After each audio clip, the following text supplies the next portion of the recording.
Chemistry CET के MCQs of chapter 4 level 1। Okay, CET का level 1 का एमसीक्यूज आज हम सॉल्व करने वाले हैं। स्टार्ट करें? Ready steady go, shall we start? Okay, चलो, hello everybody, very good morning, I hope you all are fine and happy. Okay, so let's start with our first MCQ. Okay, chalo, you have 10 seconds to solve each MCQ and after that I will tell you the correct answer. So this is the question, which of the following base is present in RNA in place of thymine? RNA का structure जब हम बात करते हैं तो thiamine को किससे replace किया जाता है? RNA के स्ट्रक्चर में थाइमीन को किससे रिप्लेस किया जाता है? You have 10 seconds. I'll be quiet for 10 seconds.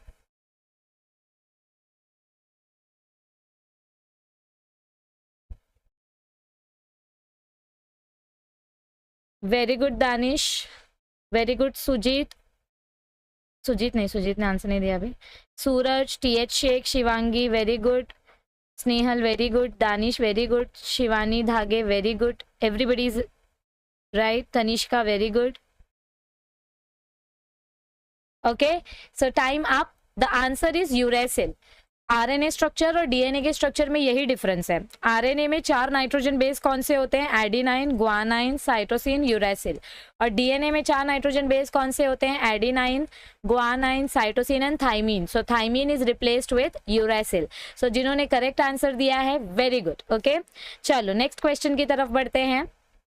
The experiments of dash gave the final proof for DNA as the genetic material. तो इसका आंसर बताओ, फिर मैं बताऊंगी। You have 10 seconds. Starts now.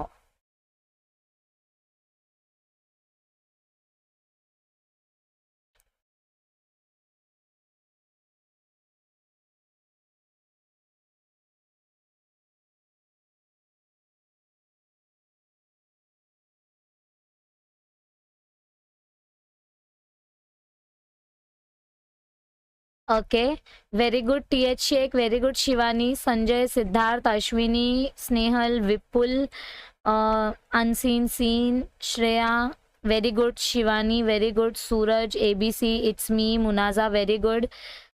Okay, Vishal Neel, Danish Khan, Ashwini Kurani, very good.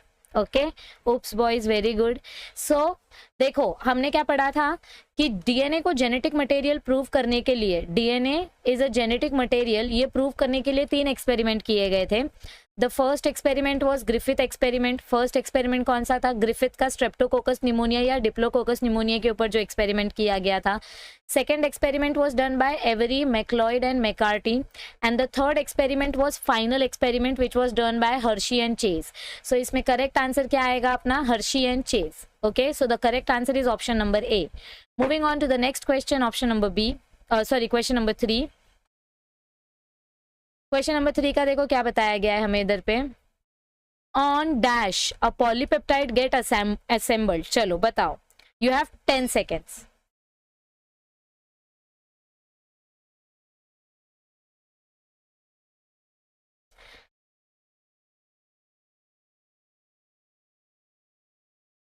Polypeptide कहां पर बनता है?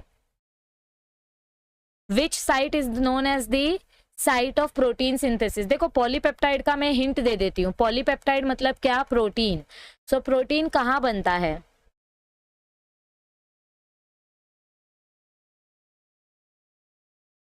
चलो, you have 10 seconds.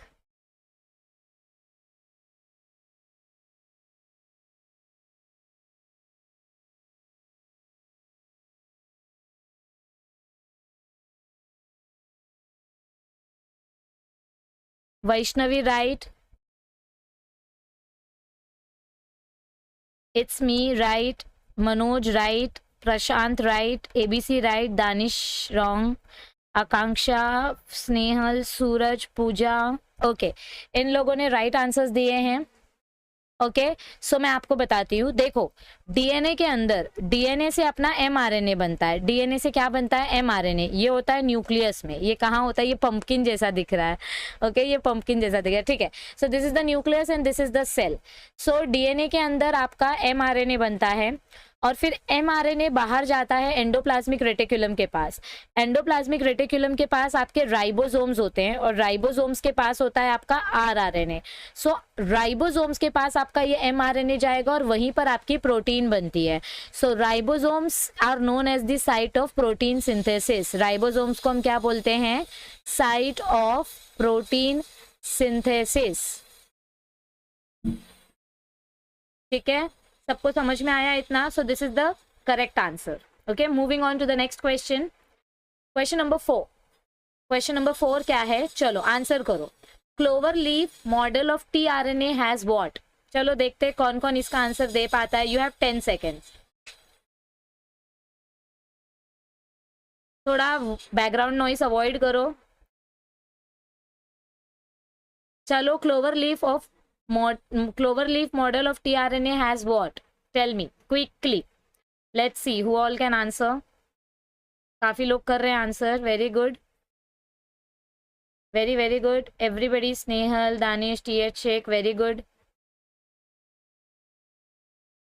Okay, smart, very good. Okay, all right, ठीक है। सो देखो, मैं आपको इसका आंसर बता देती हूँ। इसका करेक्ट आंसर क्या है? करेक्ट, करेक्ट, बहुत सारे बच्चों ने राइट आंसर दिया है। The correct answer is D, क्योंकि हमारे टीआरएनए का स्ट्रक्चर कुछ इस तरीके से होता है। If you remember correctly, tRNA का स्ट्रक्चर ऐसा होता है। करेक्ट है। This is the acceptor arm, जहाँ पे आपका अमीनो एसिड आता है। Okay, this is the anticodon part. ये 3 ही एंटीकोडॉन्स रहते हैं, 1 2 3, और ये mRNA के साथ अटैच होते हैं। ठीक है, so it has an acceptor and a C arm. इसको हम बोलते हैं acceptor and C arm. Then this is the anticodon arm and it also has D arm. Okay, so it contains everything. हमारे tRNA के structure में सब कुछ होता है। okay? मतलब जितने भी ऑप्शंस इधर पे दिए गए हैं वो। Next, 5th question. ये थोड़े से बच्चे ट्रिकी क्वेश्चन समझ सकते हैं। देखते हैं किसका आंसर राइट आता है। You have 10 seconds and your time starts now. चलो देखते हैं किसका आंसर राइट आता है।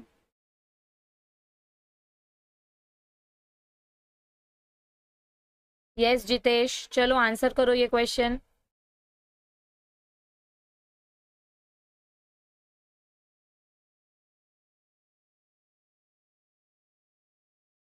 Let me see. Okay okay, Aditya ने करेक्ट आंसर दिया है। Very good Aditya. Jitesh correct, Siddharth correct, Akanksha correct. Jitesh हो गया, जितेश आपने दे दिया। थोड़ा बैकग्राउंड नॉइस अवॉइड करो। हाँ,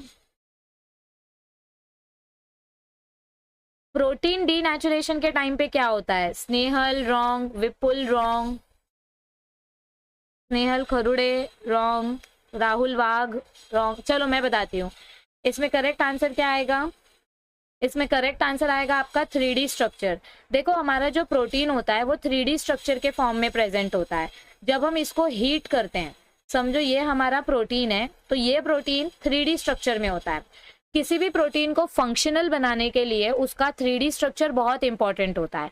सो प्रोटीन फंक्शनल कब होगा? जब वो 3D स्ट्रक्चर में आएगा। सो जब आप प्रोटीन को हीट करते हो, मतलब जब आप उसको डीनेचर करते हो, डीनेचुरेशन करते हो, तो सबसे पहले उसका 3D स्ट्रक्चर ब्रेक होता है और वो 2 डायमेंशनल स्ट्रक्चर फॉर्म में आता है, और फिर बाद में उसके बीच का पेप्टाइड बॉन्ड ब्रेक होता है। तो पहले 3D स्ट्रक्चर ब्रेक होगा, फिर 2D स्ट्रक्चर, फिर पेप्टाइड बॉन्ड और फिर अमीनो एसिड। ये आपके डिसेंडिंग ऑर्डर में। सो करेक्ट आंसर क्या है? Option number A. Okay, very good. Moving on to the next question. चलो यार, आप लोग शेयर करो सबके साथ। चलो, ये क्वेश्चन थोड़ा सा बड़ा है, देखते कौन इसको आंसर कर पाता है। Let me see. If a certain group of cells utilize the amino acid glycine exclusively for protein synthesis, and if a growing culture of these cells is fed radioactive glycine, radioactivity will be first found in which cell?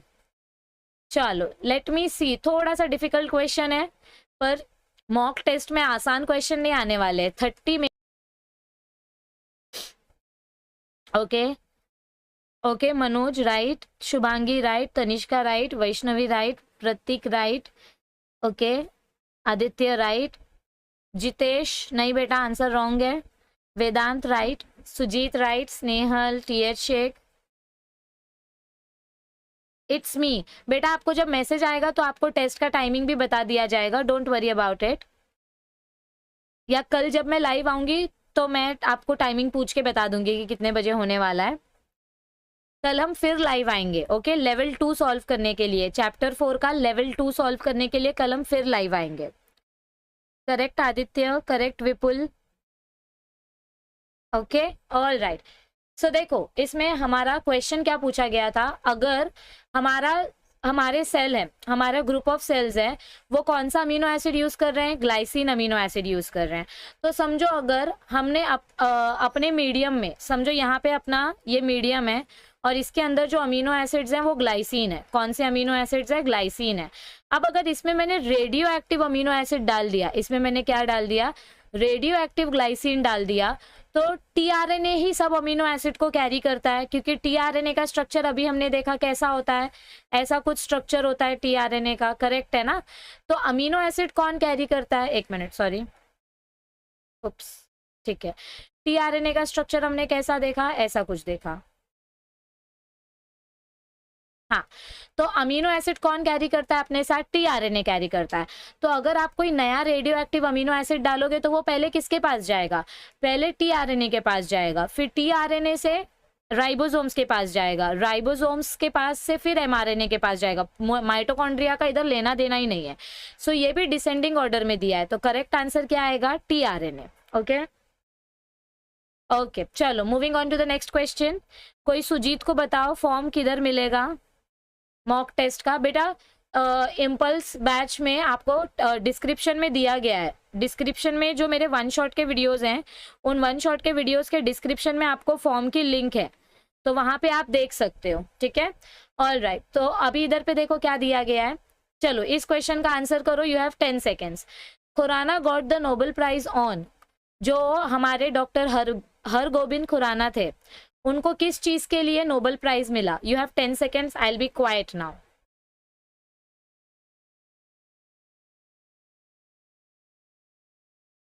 Let's see who can answer fast.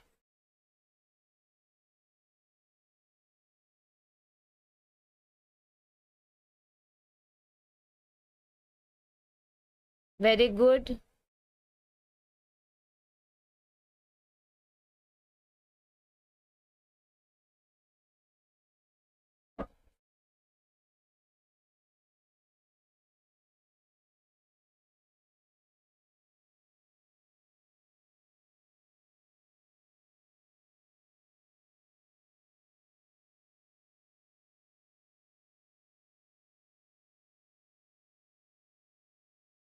Okay.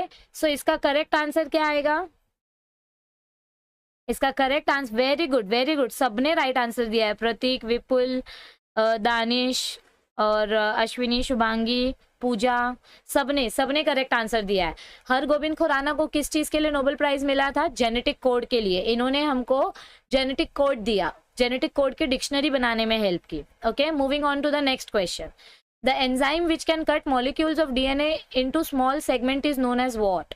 देखो जब हम DNA fingerprinting करते हैं, तो DNA fingerprinting के time पर हमको DNA को स्मॉल स्मॉल पार्ट्स में कट करना पड़ता है। डीएनए को, ये हमारा बड़ा सा डीएनए होता है, इसको हमको छोटे छोटे फ्रेगमेंट्स में कट करना होता है। तो कौन सी एंजाइम की मदद से हम ये फ्रेगमेंट्स कट करते हैं। Very good, no no no, हाँ Prateek C correct, Aditya correct, Shivani correct, it's me correct, Snehal answer check कर बड़ा, Tushar correct, Aditya correct, Manoj correct,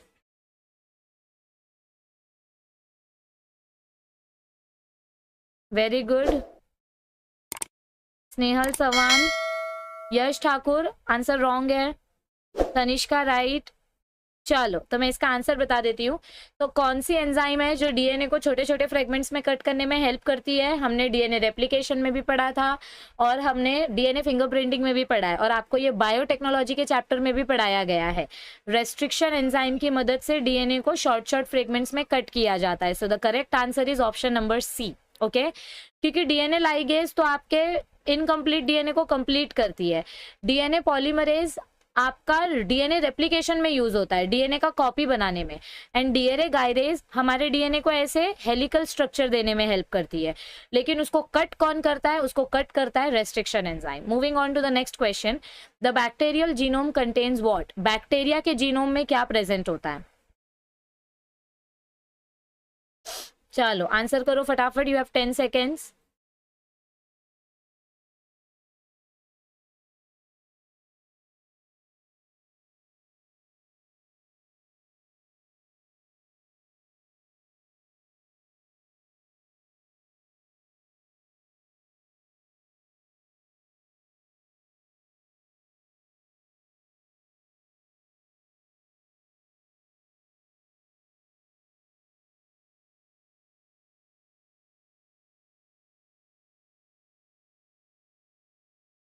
very good Akanksha,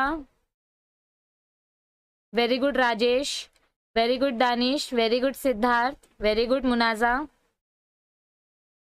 very good TH Shaikh. Vipul answer wrong है वाला। Very good Manoj. चलो मैं आंसर बताती हूँ। तो इसका करेक्ट आंसर क्या आएगा? हमारा जो बैक्टीरिया का जीनोम होता है, बैक्टीरिया का जो डीएनए होता है, हमने क्या पढ़ा था? It is approximately 1100 microns. और इस डीएनए को हमको एकदम छोटा बना के न्यूक्लियस के अंदर फिट करना होता है।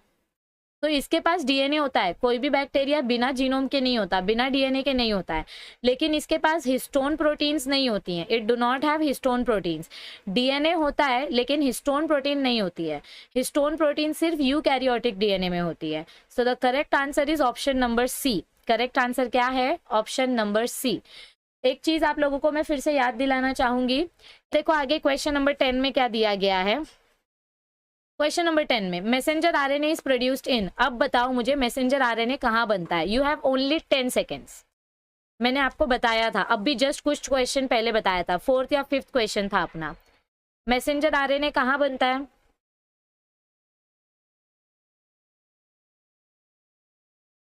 Yes everybody.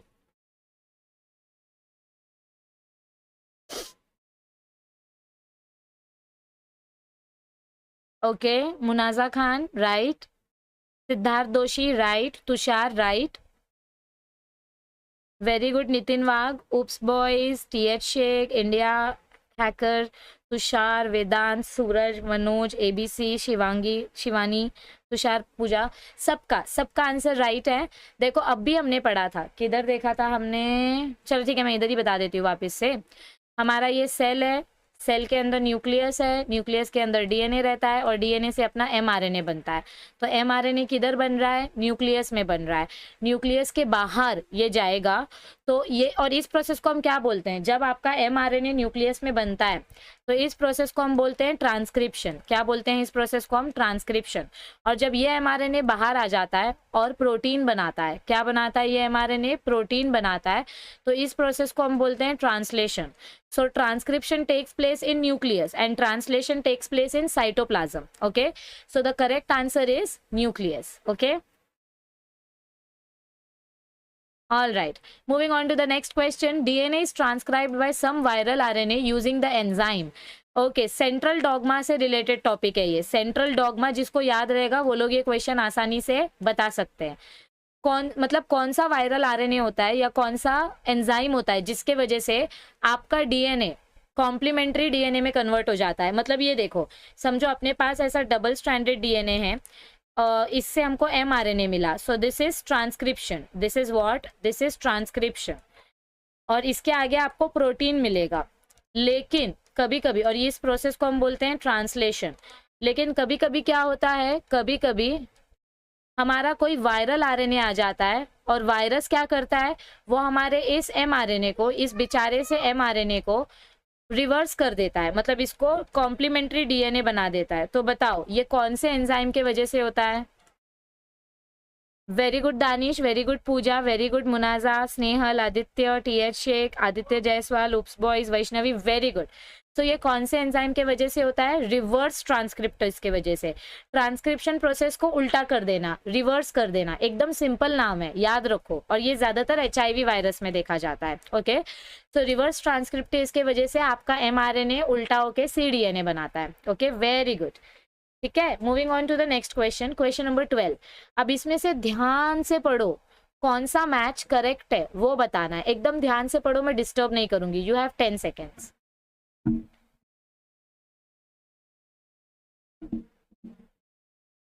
Try to remember. Answer ए क्यू है। देखो, anticodon is the site of tRNA molecule that contains complementary bases to the triple code on the mRNA. अपना ऐसा एमआरएनए रहता है, एमआरएनए के ऊपर जो कोडॉन है उसका एंटीकोडॉन टीआरएनए के पास रहता है। किसके पास रहता है? टीआरएनए के पास। तो ये करेक्ट स्टेटमेंट है। सेकेंड स्टेटमेंट में बच्चे कंफ्यूज हो जाएंगे। Translation is the process by which mRNA carries the information from nucleus to ribosome. Translation में आपका प्रोटीन बनता है, ये गलत है। इधर पे ट्रांसक्रिप्शन आना चाहिए, इधर पे क्या आना चाहिए? ट्रांसक्रिप्शन आना चाहिए। So this is wrong. Third statement में क्या बोला है? Transcription process by which protein is synthesized, ये गलत है। इधर पे ट्रांसलेशन आना चाहिए। और लास्ट ऑप्शन में क्या दिया गया है? Ribosomal RNA carries amino acid. No, tRNA carries amino acid, तो ये भी रॉन्ग है। सिर्फ option A is right. So इस क्वेश्चन का करेक्ट आंसर है ऑप्शन ए। अगर ऐसे क्वेश्चन मॉक टेस्ट में आए तो तुम लोग सब टॉप करोगे। और टेंशन मत लो, कौन चीट करेगा वो पकड़ा जाएगा, उसका हमारे पास एक सॉलिड स्ट्रैटेजी है। ओके, आप लोग बस फॉर्म भरो और एग्जाम दो 30 मई को। चलो नेक्स्ट क्वेश्चन, क्वेश्चन नंबर 13 फटाफट देख लेते हैं, इसका आंसर दो।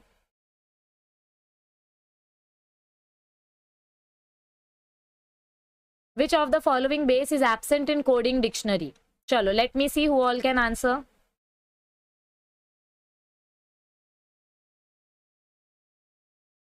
सोचो सोचो।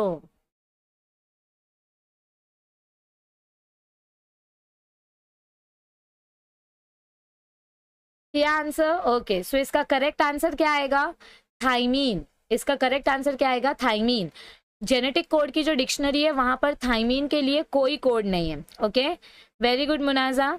जेनेटिक कोड का जो डिक्शनरी है वहां पर थाइमीन के लिए कोई भी कोड नहीं है। So the correct answer is option number A. Moving on to the next question, question number 14। अब ये बहुत सिंपल है। समझो आपके पास एक डीएनए है, डीएनए स्ट्रैंड के पास दो कॉम्प्लीमेंट्री न्यूक्लियोटाइड चेन होता है, ये एक स्ट्रैंड होता है, ये एक स्ट्रैंड होता है। So if the sequence of nucleotide in one of the chain is AGC TTCGA, मतलब इस चेन का सीक्वेंस AGC TTCGA है, तो इस चेन का सीक्वेंस क्या होगा? चलो बताओ मुझे, इस चेन का सीक्वेंस क्या होगा?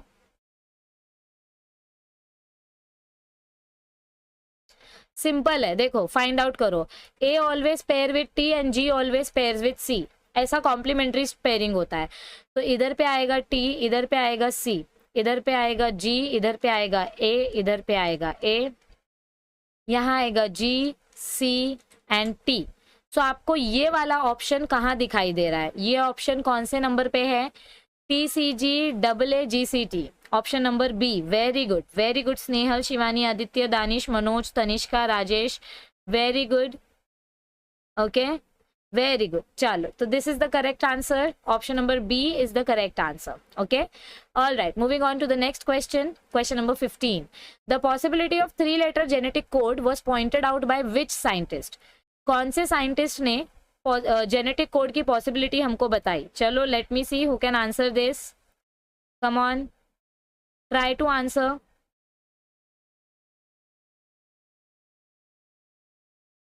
क्वेश्चन नंबर 15 का आंसर ट्राई करने की कोशिश करो। टेक्स्ट बुक में एकदम क्लियर वर्ड्स में दिया है। बताओ बताओ बताओ, देखो तो जरा किस किसने किया है।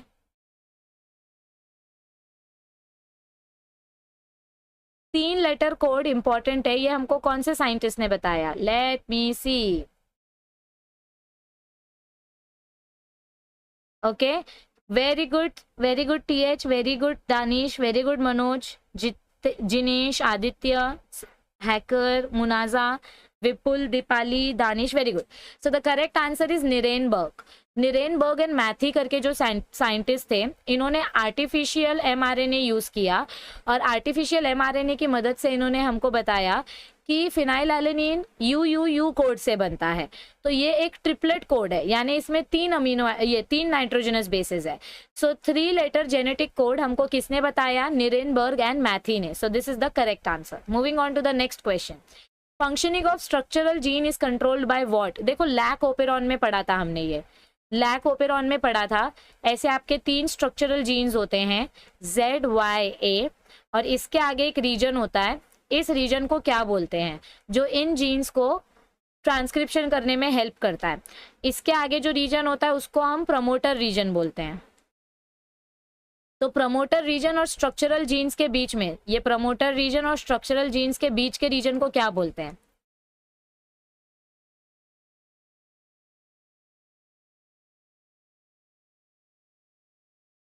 आकांक्षा right, Danish wrong, fun with biology wrong. Regulatory gene इधर पे प्रेजेंट होता है, रेगुलेटरी जीन यहाँ प्रेजेंट होता है एकदम स्टार्टिंग में। Snehal right, Munaja right. Okay, बहुत सारे बच्चे कंफ्यूज्ड हैं बेटा, लैक ओपेरॉन वापस से पढ़ो। लैक ओपेरॉन में हमने क्या पढ़ा था, रेगुलेटरी जीन से रिप्रेसर बनता है, ये रिप्रेसर जाके ऑपरेटर रीजन को ब्लॉक करता है। किसको ब्लॉक करता है? ऑपरेटर रीजन को ब्लॉक करता है। अगर ऑपरेटर रीजन ब्लॉक हो गया तो आपका स्ट्रक्चरल जीन आगे नहीं काम करेगा।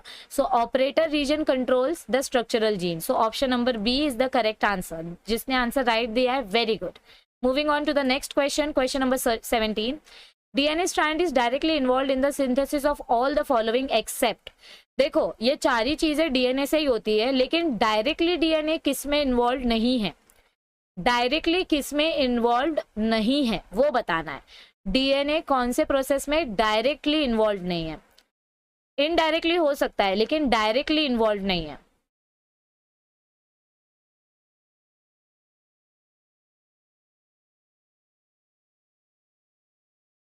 अभी तक किसी ने राइट आंसर नहीं दिया है। I am waiting for your answers dear students. Very good Tushar, very good Aditya, very good Snehal, very good Durga, very good Akanksha, Danish, Munaja, very good. तो द करेक्ट आंसर इज, देखो डीएनए से आपको न्यू डीएनए मिलता है डीएनए रेप्लिकेशन प्रोसेस की वजह से। सो this is not the answer. हमको एक्सेप्ट मतलब रॉन्ग वाला ढूंढना है, डायरेक्टली इन्वॉल्व किधर नहीं है। ये डायरेक्टली होता है तो ये करेक्ट आंसर नहीं है। डीएनए से ही एमआरएनए मिलता है, डीएनए से ही टीआरएनए मिलता है, डीएनए से ही आरआरएनए मिलता है, और ये तीनों आरएनए मिलाकर प्रोटीन बनाते हैं। सो डीएनए डायरेक्टली प्रोटीन नहीं बनाता है, डीएनए पहले एमआरएनए बनाता है, आरआरएनए बनाता है, टीआरएनए बनाता है, उसके बाद प्रोटीन बनती है। सो डायरेक्टली वो प्रोटीन सिंथेसिस में इन्वॉल्व नहीं होता है। So A is the correct answer. Okay, all right, moving on to the next question, question number 18। चलो जल्दी जल्दी करो, जैसे ही ये सेशन खत्म होगा सब लोग। The genes are responsible for growth and differentiation through regulation of.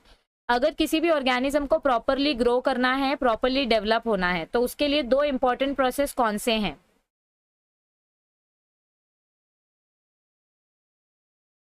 चलिए बताइए। मनोज यादव ने करेक्ट आंसर दिया है।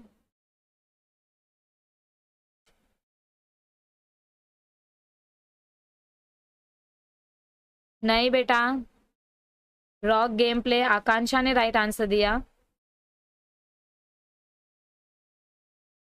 TH Shaikh wrong. चलो मैं बताती हूँ इसका आंसर। देखो, जब हमारे सेल्स में प्रॉपर ट्रांसलेशन और प्रॉपर ट्रांसक्रिप्शन होगा तो हमको हेल्दी प्रोटीन्स मिलेंगे, और प्रोटीन्स की वजह से ही ऑर्गेनिज्म की ग्रोथ अच्छे से हो सकती है। सो option number A is the correct answer. ये सारे के सारे ऑर्गेनिजम्स के रिप्रोड्यूस करने के तरीके हैं। ये तो ट्रांसलोकेशन एक ट्रांसलेशन का टाइप है, सो ये नहीं आएगा आंसर। ये तो एक अंदर का प्रोसेस है। Main process is a and this transcription and translation. Okay, moving on to the next question, which enzyme plays an important role in transcription. कुछ बच्चों ने बोला था मैम थोड़ा डिफिकल्ट क्वेश्चन दो, सीईटी में डिफिकल्ट क्वेश्चन आता है, तो ये लो, ये डिफिकल्ट क्वेश्चन है। चलो कौन इसका आंसर करेगा? चलो देखते हैं कौन सा एंजाइम ट्रांसक्रिप्शन में मेन रोल प्ले करता है।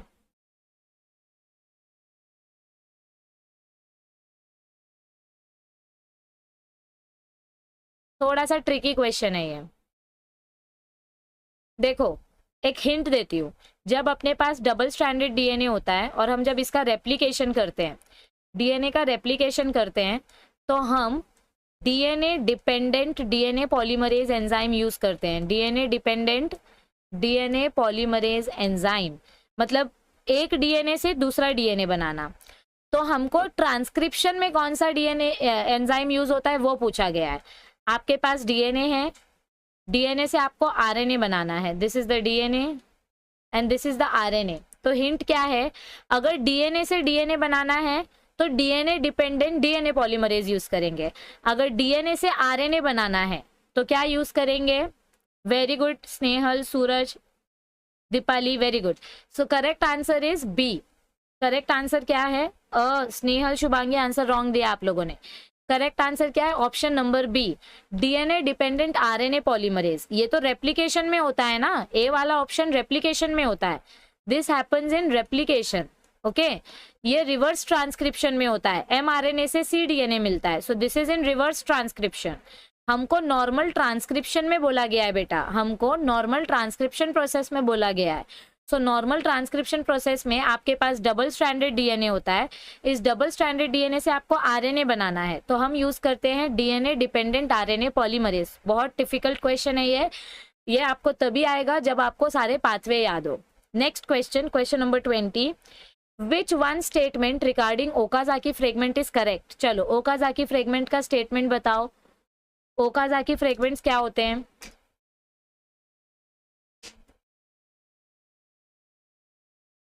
डीएनए रेप्लिकेशन के टाइम पे,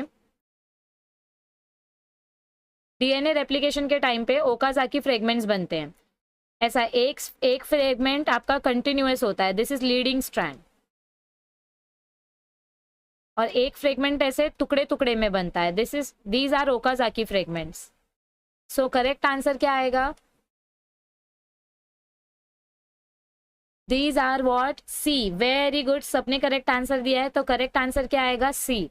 these are single standard fragments of DNA. ये डबल स्टैंडर्ड डीएनए का मतलब छोटा छोटा फ्रेगमेंट्स है, छोटा छोटा टुकड़ा है, single standard DNA of, sorry, single standard fragments of DNA. Okay, all right. ये बताओ 21 क्वेश्चन बहुत इजी है, यू हैव 10 सेकेंड्स। न्यूक्लियोसोम कौन से हिस्टोन से बनता है? Let me see who can answer. ऐसा कुछ न्यूक्लियोसोम का स्ट्रक्चर हमने देखा था, टोटल 8 हिस्टोन मॉलिक्यूल्स होते हैं और उसके आजू बाजू में आपका डीएनए ऐसे कॉइल हो जाता है, तो इस स्ट्रक्चर को हम क्या बोलते हैं? ये कौन से हिस्टोन मॉलिक्यूल्स है? ये हिस्टोन मॉलिक्यूल्स के नाम बताओ। ये जो हिस्टोन मॉलिक्यूल्स है, ये कौन से हिस्टोन मॉलिक्यूल्स है? Very good rock.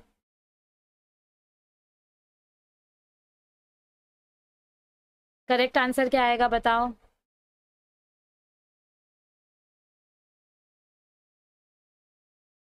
Very good Anish, very good Snehal, Anuja, Yash, Snehal. Okay, so the correct answer is option number A, H2A, H2B, H3 and H4। ये 4 हिस्टोन मॉलिक्यूल्स यूज होते हैं, हर एक हिस्टोन मॉलिक्यूल का 2-2 मॉलिक्यूल लिया जाता है। H1 तो बेटा नॉन हिस्टोन है ना, H1 non histone protein complex है, वो इधर पे रहता है H1 हिस्टोन, जो सिर्फ सपोर्ट का काम करता है, डीएनए को एंटर और एग्जिट करने में हेल्प करता है, तो ये नहीं आएगा, सिर्फ option number A is the right answer. Okay, moving on to the next question, DNA and RNA consisting of. Okay, DNA और आरएनए में कॉमन चीज क्या होती है? डीएनए या आरएनए किससे बनता है? देखो ये अपना, मैं आपको हिंट दे रही हूँ, यह आपका डीएनए और आरएनए का न्यूक्लियोटाइड का स्ट्रक्चर है, this is the nitrogen base. चलो बताओ, करेक्ट आंसर बताओ।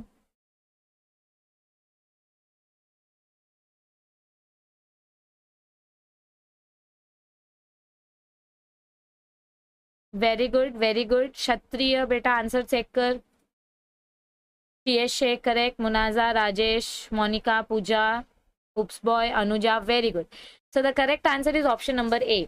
हमारा डीएनए और आरएनए न्यूक्लियोटाइड से बनता है, और न्यूक्लियोटाइड में 3 मॉलिक्यूल्स होते हैं। देखो T फॉर 3, न्यूक्लियोसाइड और न्यूक्लियोटाइड में, न्यूक्लियोसाइड में 2 होता है, न्यूक्लियोटाइड में 3 मॉलिक्यूल्स होते हैं, तो phosphate, sugar and nitrogenous base. So A is the correct answer. अगर सिर्फ शुगर और बेस बोला गया है तो वो आपका न्यूक्लियोसाइड हो जाता है, वो आपका क्या हो जाता है? Nucleoside, this is incomplete structure. Okay, all right. Third question, octamer which form complex unit with DNA is called what? अरे वे अभी हमने इसका क्वेश्चन देखा, जब ऐसा कोई स्ट्रक्चर हमको देखने को मिलता है, दिस इज द ऑक्टामर, ये आपका न्यूक्लियोसोम का हिस्टोन्स का ऑक्टामर है, और इसके आजू बाजू में जब आपका डीएनए स्ट्रक्चर कॉइल होता है तो इसको क्या बोलते हैं, इस स्ट्रक्चर को क्या बोलते हैं, बताओ।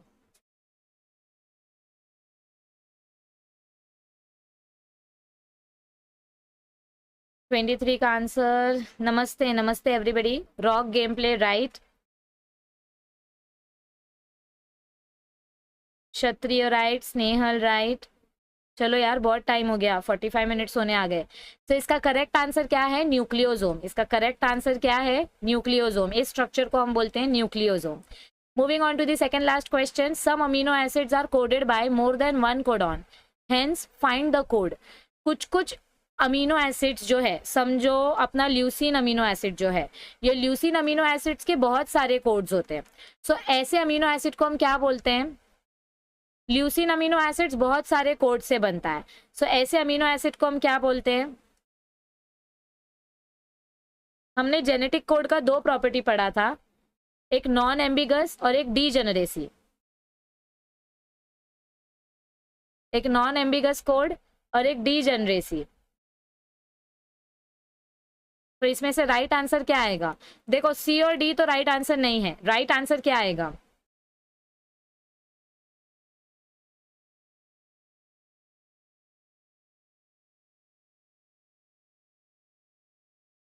Okay all right. So the correct answer क्या आएगा, Munaja, Deepali, Anuja very good, Rajesh, Manoj, TH Shaikh very good, Akanksha Shinde ने क्वेश्चन मार्क डाला है, पूजा वेरी गुड।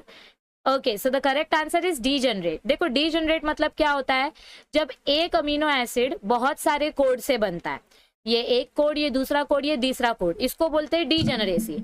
और नॉन एम्बिगस मतलब क्या होता है, या अनएम्बिगस मतलब क्या होता है, आपका एक कोड है, ये एक ही अमीनो एसिड बनाएगा, इस कोड से कभी दूसरा अमीनो एसिड नहीं मिलेगा। One code will make only one amino acid, लेकिन ये अमीनो एसिड दूसरे कोड से भी बन सकती है। तो एक अमीनो एसिड के बहुत सारे कोड्स होते हैं, लेकिन एक कोड से एक ही अमीनो एसिड बनता है। क्या बोला मैंने, एक अमीनो एसिड के बहुत सारे कोड्स होते हैं, ठीक है। अगर आप साबुन लेने जाते हो, एक दुकान में नहीं मिला तो दूसरे दुकान से मिल जाएगा, समझ में आई बात। तो वैसा ही अमीनो एसिड होता है, इस कोडॉन से नहीं मिला तो इस कोडॉन से मिलेगा। लेकिन ये कोडॉन जो साबुन की दुकान है वो तो सिर्फ साबुन ही बेचेगा, वो बुक बेचना तो चालू नहीं कर देगा। तो जेनेटिक कोड नॉन एम्बिगस होता है, लेकिन अमीनो एसिड्स जो है वो डीजेनरेट टाइप की होती है। So B is the correct answer, okay all right. Moving on to the next question. Okay, thank you. Operon model for gene regulation in bacteria was proposed by which scientist? आपका lac operon का जो ये है paragraph है, उसके first line में ही दिया गया है। ओपेरॉन मॉडल कौन से साइंटिस्ट ने दिया था? चलो इसके लिए मैं खाली 10 सेकेंड दे रही हूँ और सेशन एंड करेंगे, ओके। क्षत्रिया आप चैनल सर्च करो, आपको मिल जाएगा, डोंट वरी। ओपेरॉन मॉडल किसने दिया था? Very good Munaja, very good Pooja, very good Rajesh, Manoj आपका आंसर रॉन्ग है। ओपेरॉन, अरे वॉटसन और क्रिक ने डीएनए का दिया था। लैक ओपेरॉन मॉडल किससे मिला था? जेकब और मुनाड साइंटिस्ट से मिला था lac operon. So this is the correct answer, D is the correct answer.